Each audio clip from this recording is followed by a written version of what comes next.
जय माता दी, जय जगदंब, नमो आदेश. मी प्राध्यापक आंधळे सर आपलं ह्या व्हिडिओमध्ये स्वागत करत आहे.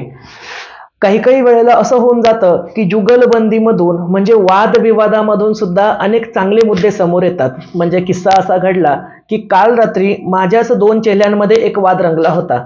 एक चेला म्हणत होता की जे लोक पंढरपूरला दिंडीमध्ये पायी पायी जातात त्यांना काही पांडुरंग पंढरपूरपर्यंत बोलवत नाही, मग घरची दारची कामं चुकवण्यासाठी लोक दिंडीमध्ये जातात, हा त्याचा त्या वारकऱ्यांवरती दिंडीमधल्या भाविक भक्तांवरती आक्षेप होता.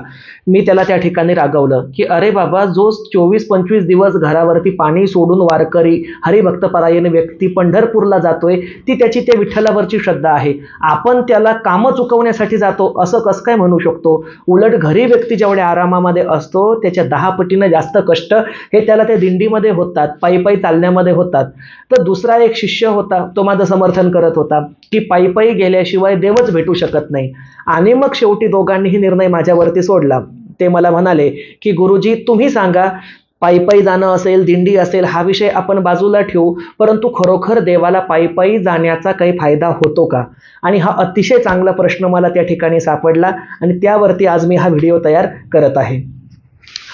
बघा, असं होऊन जातं कुठलाच देव किंवा देवी हा स्वतःच्या दर्शनासाठी भक्ताने पायी पायी यावं असा आग्रह कधीच धरत नसतो. ती आपली स्वतःची ऐच्छिक असते, इच्छा असते.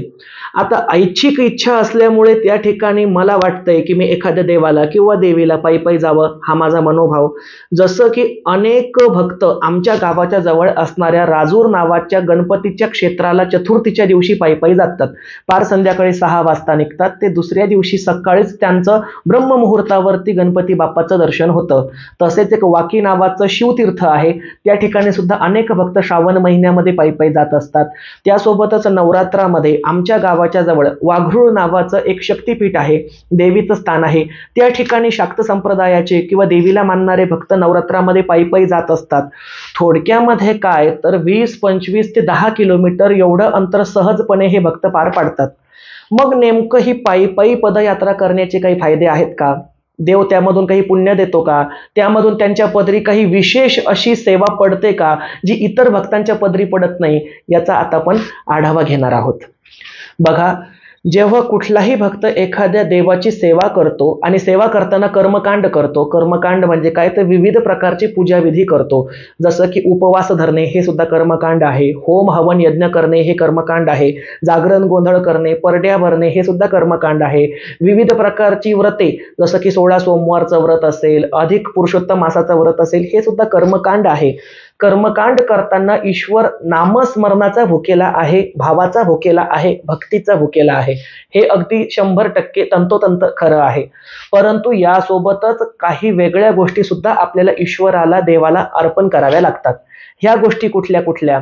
तर ह्या गोष्टी म्हणजे तुमचं रक्त, तुमचा घाम, तुमचे अश्रू. पुन्हा सांगतो, तुमचं रक्त, तुमचा घाम आणि तुमचे अश्रू. आता तुम्ही म्हणाल गुरुजी असा कुठला देव आहे की जो त्या ठिकाणी रक्त मागतो? म्हणजे तुम्ही बकरे कोंबडे कापायला सांगताय का, मांसाहार सांगताय का, हिंसा करायला सांगताय का? तर रक्त म्हणजे बकरे कोंबडे कापायची हिंसा नव्हे, तर रक्त म्हणजे स्वतःचा जीव जाळणे, स्वतःच्या जीवाचा आटापिटा करणे, त्या देवासाठी कष्टी होणे म्हणजेच रक्त देणे. त्या ठिकाणी अश्रू देणे म्हणजे त्या देवाच्या भक्तीमध्ये एवढं भावविभोर होऊन जाणे की अक्षरशः घळाघळा आपल्याला रडायला आलं पाहिजे. म्हणजे एखादा जर आपल्या एखाद्या लाडक्या पत्नीचा पती समजा मिलिटरीवरती गेलाय, एखाद्या कुठेतरी फौजेमध्ये आहे तो, आणि त्याची तिची 12 महिने भेट झाली नाही, जर 12 महिन्यानंतर भेट झाली तर ती कशी व्याकुळ होते, कशी स्वतःच्या प्रियतमासाठी रडते, तसं आपण पत्नी आहोत आणि हा ईश्वरच आपला पती आहे या भावनेने आपण त्याला अश्रू दिले पाहिजे, आपण त्याच्यासाठी रडलो पाहिजे. आणि तिसरा विषय येऊन जातो घाम. आता घाम म्हणजे स्वतःच्या शरीरामधून जो स्राव बाहेर निघतो तो घाणेरडा घाम देवाला अर्पण करायचा नाही, तर घाम म्हणजे देवाच्या कार्यासाठी स्वतःचा घाम निघेपर्यंत शारीरिक कष्ट घेणे. या 3 गोष्टी जेव्हा एकत्र येतात ना, त्या अर्थाने खरं कर्मकांड घडतं. त्यासोबतच गुरुसेवा, नामस्मरण, अखंड साधना या गोष्टी तर आल्याच आल्या. आता देवाची पदयात्रा करत असताना माझ्या समोर एक सिद्धांत आला की मी कामाख्या तंत्र वाचलेलं आहे. कामाख्या तंत्र हे अतिशय जुनं आहे आणि ज्याला धार्मिक आधार सुद्धा आहे. शक्ती तत्वाचं ते मूळ बीज आहे. तर ह्या कामाख्या तंत्रामध्ये सांगितलेलं आहे की जेव्हा तुम्ही जगदंबेच्या दर्शनासाठी जाता, शक्तिपीठाच्या दर्शनासाठी जाता, त्या शक्तिपीठाच्या दर्शनामध्ये जर तुम्ही त्या ठिकाणी बैलगाडीने गेलात तर त्याचं पुण्यफळ वेगळं आहे. जर तुम्ही त्या ठिकाणी मोटर गाडीने गेलात त्याचं पुण्यफळ वेगळं आहे. जर तुम्ही त्या ठिकाणी पालखीमध्ये बसून गेलात, जुन्या काळामध्ये राजे रजवाडे महाराणी किंवा सरसेनापती हे जे राहायचे, सरदार राहायचे, सरदारांच्या बायका राहायच्या, यांना पालखीमध्ये भोयांच्या हाताने त्या ठिकाणी देवीच्या दर्शनाला किंवा देवाच्या दर्शनाला नेलं जायचं. तर या पालखीमध्ये बसून देवाच्या दर्शनाला जाण्याचा सुद्धा वेगळं पुण्यफळ सांगितलेलं आहे. परंतु घोडा असेल, वाहन असेल, त्या ठिकाणी अगदी पालखी असेल, या सर्वांपेक्षा अधिक पुण्यफळ जे सांगितलेलं आहे ते सांगितलेलं आहे पदयात्रेचं, म्हणजे पायी पायी देवीच्या दर्शनाला जाण्याचं. आता आज रोजी तुम्हाला सांगतो, अनेक दिवसांपासून माझ्या मनामध्ये संकल्पना होती, माझे काही शिष्य, नंतर माझे फॉलोवर्स, माझा मित्रपरिवार, यासोबतच गावातील काही मंडळींचा पाठिंबा होता किंवा आहे की गुरुजी तुम्ही तुळजापूर किंवा माहूरगड किंवा वणी कुठल्याही एका शक्तिपीठाची पदयात्रा आयोजित करा, त्यामध्ये आम्ही तुम्हाला सहभागी होतो आणि आपण 50, 100, 200 जेवढ्या संख्येने तुमचे शिष्य समुदाय यायला इच्छुक असतील आपण पायी पायी शक्तिपीठाच्या दर्शनासाठी जाऊया. परंतु असं असतं ना, एकदा व्यक्ती संसारामध्ये गुंतला की तो गुंततो आणि तो मोहमायेमध्ये सुद्धा गुंततो. तसंच काहीसं माझं सुद्धा झालं. म्हणजे आज रोजी मी शाळेवरती शिक्षकाच्या नोकरीवरती आहे. मग शिक्षक असल्यामुळे त्या ठिकाणी माझा आठवडा बांधला गेलेला आहे, नोकरीची वेळ बांधल्या गेलेली आहे. त्या ठिकाणी ठराविक तास देऊन विद्यार्थ्यांची पिरियड पूर्ण करून घेणे, सिलेबस पूर्ण करून घेणे, बाकीचेही वर्कलोड बराचसा आहे. त्यामुळे आज रोजी कुठल्याही देवीच्या दर्शनासाठी पदयात्रा काढणं मला आज तरी शक्य नाही आणि निदान मी जोपर्यंत सेवानिवृत्त होत नाही, नोकरीमधून रिटायर्ड होत नाही, तोपर्यंत मला ते शक्य नाही. आणि म्हणून जे असे माझे शिष्य असतील, काही भक्त परिवार आहे, काही गावातील स्थानिक लोक आहे, त्यांच्या इच्छेचा मान ठेवून मी आजूबाजूच्या परिसरामध्ये काही चौकशा केल्या. अगदी तुम्हाला सांगतो, जगदंबेचा वरद हस्त एवढा असतो ना की आपण फक्त एका मुद्द्याला हात घातला की बाकीचे सर्व मुद्दे ती स्वतः जुळवून देते. एवढी भक्तांची काळजी ते आदिमाया शक्तीला आहे. तसंच काहीसं माझ्या बाबतीत झालं. विषय सुरू झाला होता पदयात्रा मी काढू शकत नाही याचा. काल तो विषय येऊन ठेपला की पायी पायी गेल्यामुळेच पुण्य मिळतं का? मग कामाख्या तंत्रामधले पुरावे त्याला मिळाले, धर्मशास्त्रीय आधार मिळाला की पायी पायी देवदर्शन घेण्याचे फायदे प्रचंड आहेत. मग आणखीन 2-3 प्रश्न निर्माण झाले. त्यातील ते प्रश्न असे. पहिला प्रश्न की आंधळे सर पायी पदयात्रा तुळजापूरची, माहूरची, येरमाळ्याची काढू शकत नाही, मग ज्यांना जायचं असेल त्यांनी नेमकं जायचं कसं? त्यातलाच दुसरा उपप्रश्न, जे माझ्यासारखे नोकरीधारक आहेत किंवा मोलमजुरी करणारे आहे किंवा अगदी एक दिवस जरी त्यांचं काम बंद पडलं तर त्यांना संध्याकाळी उपासमारीची वेळ येते किंवा ते काम टाळू शकत नाहीत, अशा भक्तांनी मग नेमकं पदयात्रेचा लाभ घ्यायचा तरी कसा? आणि तिसरा विषय म्हणजे दुसऱ्या गुरूंच्या मार्गदर्शनाखाली जर पदयात्रा केली तर ती चालेल का, किंवा अशा पदयात्रा कुठे अवेलेबल आहेत का, उपलब्ध आहेत का? तीनही प्रश्नांची उत्तरं आता मी या ठिकाणी सविस्तरपणे देतो. यातील पहिला प्रश्न बघा की पदयात्रा करण्यासाठी आपण नेमकं काय केलं पाहिजे. बघा, मी स्वतः पदयात्रा काढू शकत नाही, परंतु मला अशी माहिती मिळाली की एकूण 3 प्रकारच्या पदयात्रा देवीच्या नावे काढल्या जातात.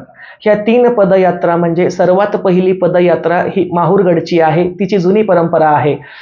शाक्त पंथाचे वरिष्ठ धर्माधिकारी म्हणूया आपण ज्यांना, किंवा ज्यांनी महंत संत हे पद प्राप्त केलेलं आहे, असे हरिहरानंद स्वामी अर्थातच अण्णा महाराज, ज्यांचं समाधीस्थान हे सोनई या ठिकाणी आहे. सोनई हे शनी शिंगणापूर जवळचं प्रसिद्ध असं शक्तिपीठ आहे. त्या ठिकाणी हरिहरानंद स्वामी म्हणजेच अण्णा महाराज यांना साक्षात माहूरगडची रेणुका माता प्रसन्न झालेली आहे. तिचं भव्य काच मंदिर अण्णा महाराजांनी त्या ठिकाणी उभारलेलं आहे. या अण्णा महाराजांची दरवर्षी पायी पायी दिंडी ही माहूरगडला निघते. या दिंडीमध्ये जास्त प्रमाणामध्ये पुरोहित वर्ग, पुजारी वर्ग, सुशिक्षित वर्ग सामील असतो.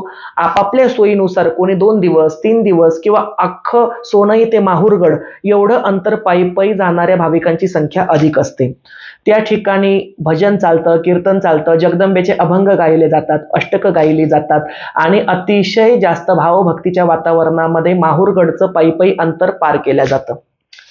दुसरं एक जवळचं उदाहरण सांगायचं, कारण आता सोनई क्षेत्र हे आपल्यापासून फार दूर आहे. शनी शिंगणापूर किंवा नगर जिल्ह्यातील भाविकांना त्या ठिकाणी ते जॉईन करता येईल, परंतु जे बुलढाणा जिल्हा असेल, जालना जिल्हा असेल, औरंगाबाद जिल्हा असेल, बीड जिल्हा असेल, इकडच्या भागांमधील भाविकांना मात्र जर पायी पदयात्रा करायची तर पर्याय उपलब्ध नाहीत किंवा जो पर्याय आहे त्याबद्दल फारशी माहिती नाही. ती मी या ठिकाणी सांगू इच्छितो. मला माहिती मिळाली ती अशी की आमच्या देऊळगाव राजापासून अवघ्या 25 किलोमीटर अंतरावरती असणाऱ्या जालना शहरामध्ये मोदीखाना नावाचा एक परिसर आहे. त्या परिसरामध्ये श्री तुळजाभवानी मंदिराचे संस्थापक आणि महंत पुजारी जगन्नाथ महाराज फाटककर हे स्वतः गादी त्या ठिकाणी चालवतात.